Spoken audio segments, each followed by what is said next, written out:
South ఇండియాలోని అతి తక్కువ ధరలకి రత్నాలనందించే ఏకైక సంస్థ 6JVR.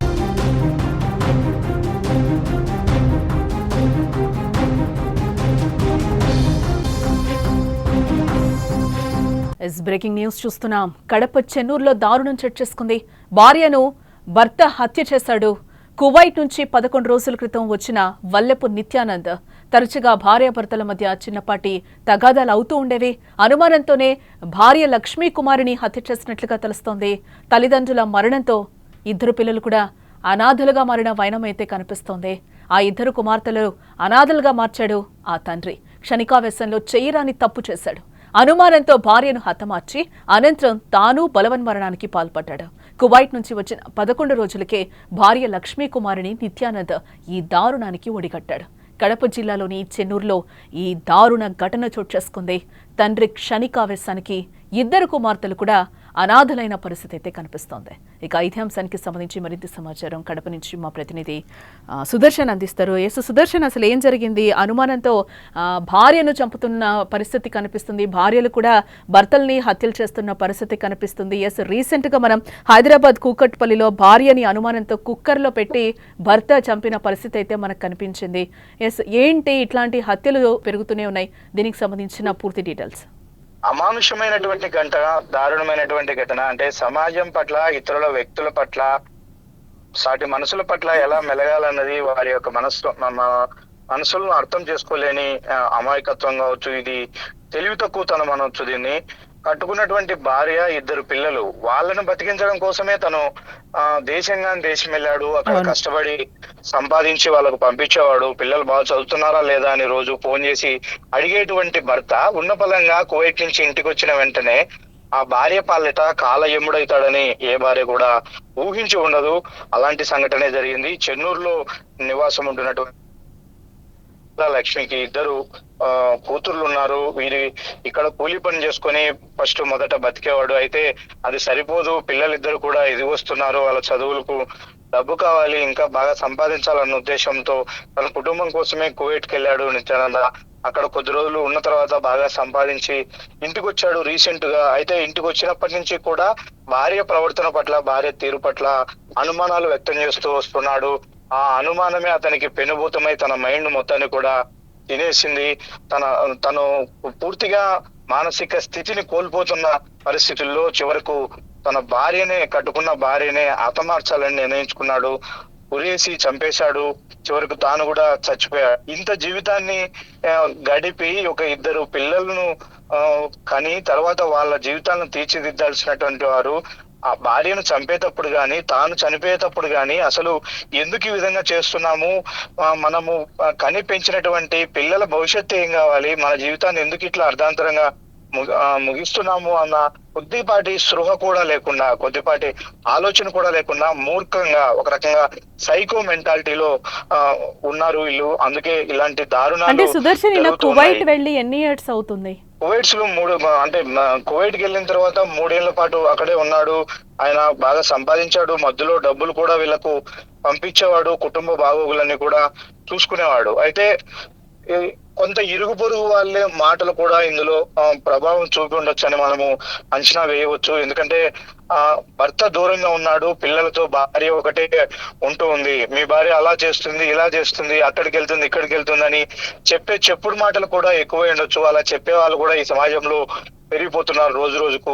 అలాంటి వారి చెప్పుడు మాటలను బుర్రకెక్కించుకుంటే ఆ బుర్ర పాడు చేసుకొని చివరకు ఇది అంటే తను ఇంటికి రావడానికి కూడా కారణం ఒక రకంగా అదే అని తెలుస్తుంది. తన భార్య చెడు తిరుగుతుంది, అక్రమ సంబంధము పెట్టుకుంది అన్న సమాచారంతో, అన్న అలాంటి ఆలోచనలు, అనుమానాలతోనే తను ఇంటికి వచ్చాడు. తను ఇంటికి వచ్చినప్పటి నుంచి కూడా భార్యను ఆ కోణంలోనే చూసేవాడు. ప్రతి దశలోనూ, ప్రతి పనిలోనూ అనుమానం వ్యక్తం చేసేవాడు.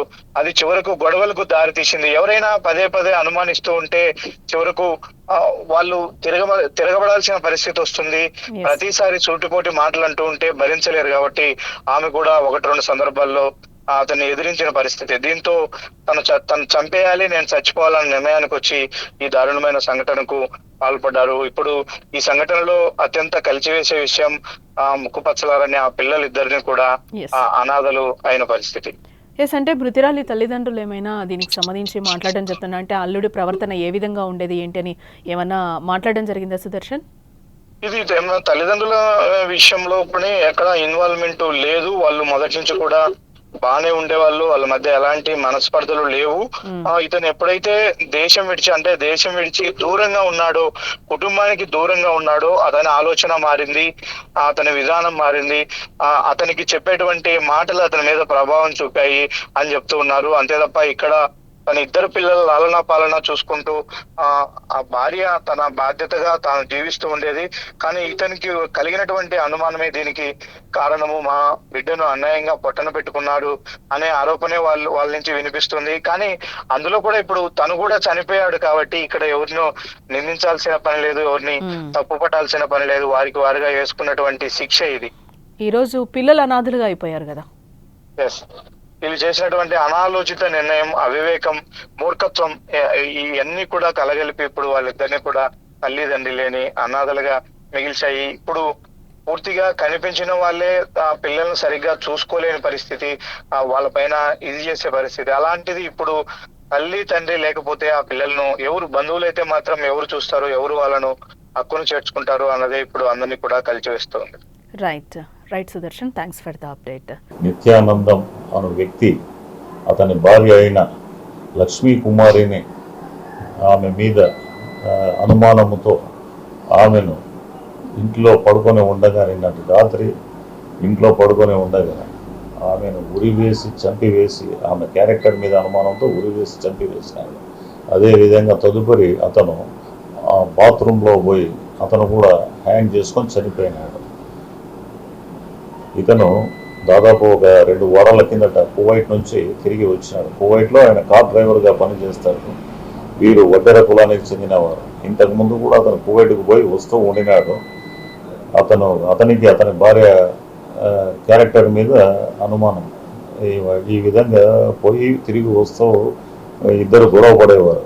ఆవేశానికి లోనై వెనక ముందు ఆలోచించుకోకుండా ఇటువంటి ఘాతుకానికి పాల్పడేసి ఆయన భార్యని చంపి ఆయన ఆత్మహత్య చేసుకొని వాళ్ళ ఇద్దరు అమ్మాయిలు, వాళ్ళకి ఒక 6 ఏళ్ల పాప ఉంది, 4 ఏళ్ల పాప ఉంది. వాళ్ళిద్దరిని అనాథాలను చేసి పెట్టిపోయినారు.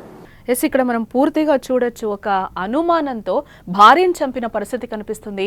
భార్యను చంపి తను కూడా ఆత్మహత్య చేసుకున్న పరిస్థితి అయితే కనిపిస్తుంది. ఇది వరకు ఏదైతే కుటుంబం కోసం కష్టపడాలి, నా ఫ్యామిలీని బాగా చూసుకోవాలి, పెళ్ళాం పిల్లల్ని బాగా చూసుకోవాలి అని అనుకున్నాడో, అదే ఫ్యామిలీ కోసం ఈరోజు ఇక్కడికొచ్చి, లోకల్కి వచ్చి, కడపకు వచ్చి చంపేసిన పరిస్థితి కనిపిస్తుంది భార్యని. ఇప్పుడు పిల్లలు అనాథలైపోయారు కదా. ఎందుకు ఈ క్షణికావేశాలు? అనుమానంతో చంపేయడం కరెక్టా? కూర్చొని మాట్లాడుకుని సమస్యని పరిష్కరించుకోవచ్చు. కానీ ఈ క్షణికావేశాల వల్ల ఏం జరుగుతుంది? ఈరోజు ఇద్దరు ప్రాణాలు కోల్పోయారు. ఇప్పుడు పిల్లలు అనాథలైపోయారు. వీటన్నిటికీ బాధ్యత ఎవరు వహిస్తారు? ఈరోజు చంపినదను చచ్చిపోయింది, ఇప్పుడు ఈయన చనిపోయాడు. ఇప్పుడు ఎవరు వాళ్ళకి? ఇప్పుడు ఎక్కడుంటారు? ఏదైతే ఫ్యామిలీ కోసం వెళ్ళాడో అదే ఫ్యామిలీని ఈరోజు రోడ్డు మీదకి తీసుకొచ్చిన పరిస్థితి కనిపిస్తుంది. ఆ ముక్కుపచ్చలారని పిల్లలు ఎక్కడుంటారు? ఎక్కడ బతుకుతారు? ఏం చేస్తారు? ఇద్దరు కుమార్తెల కోసం కువైట్ వెళ్ళి ఆ ఇద్దరు కుమార్తెలని ఈరోజు అనాథలుగా మార్చిన పరిస్థితి అయితే ఈరోజు కనిపిస్తుంది. క్షణికావేశంలో చేయరాని తప్పులు చేస్తున్నారు. అనుమానంతో భార్యని హతమార్చి అనంతరం తాను బలవన్మరణానికి పాల్పడిన పరిస్థితి ఇక్కడ మనకి క్లియర్గా కనిపిస్తుంది. ఎస్, రీసెంట్గా కూడా మనం చూసాం, ఇటు హైదరాబాద్లో కూడా చాలా దారుణాలు చోటు చూసుకున్న పరిస్థితి కనిపిస్తుంది. దేశవ్యాప్తంగా కూడా భార్యల్ని భర్తలు హత్య చేయడం, భర్తలు భార్యల్ని హత్య చేయడం కూడా చూస్తున్నాం. ఇక్కడ అనుమానాలతో చంపుకున్న పరిస్థితులు కూడా ఎక్కువగా కనిపిస్తున్నాయి. కొన్ని అక్రమ సంబంధాలకి కూడా దారితీస్తున్న పరిస్థితి కనిపిస్తుంది. ఇక్కడ మనం హైదరాబాద్లో రీసెంట్గా చూస్తే కూకట్పల్లిలో అనుమానంతో భార్యని కుక్కర్లో పెట్టి ఉడికించి చంపిన ఘటన మరొక ముందే అనుమానంతో కడపలో ఈరోజు ఇంకొక ఇల్లాల్ని చంపేసిన పరిస్థితి కనిపిస్తుంది. అసలు సమాజం ఎటుపోతుంది? ఎటువైపు దారితీస్తుంది? ఎట్లయినా కూడా ఇక్కడ మొత్తానికి ఎవరిని చంపుకున్న భార్యాభర్తలు క్షణికావేశంలో తీసుకున్న నిర్ణయాలు ఈరోజు పిల్లల్ని రోడ్డు మీదకి తీసుకొస్తున్న పరిస్థితి అయితే కనిపిస్తున్నాయి. సో ఇలాంటివి జరగకూడదు అని కూడా మనం కూడా కోరుకుందాం. ఎందుకంటే కూర్చొని చర్చించుకుంటే సమస్యపోయే సమస్యల్ని కూడా మనం పీకల మీదకి తెచ్చుకుంటున్నాం, చంపేసుకునే వరకు తెచ్చుకుంటున్నాం. ఇలాంటివి జరగకూడదని మనం కూడా కోరుకుందాం. మరిన్ని అప్డేట్స్ కోసం చూస్తూనే ఉండండి. So much.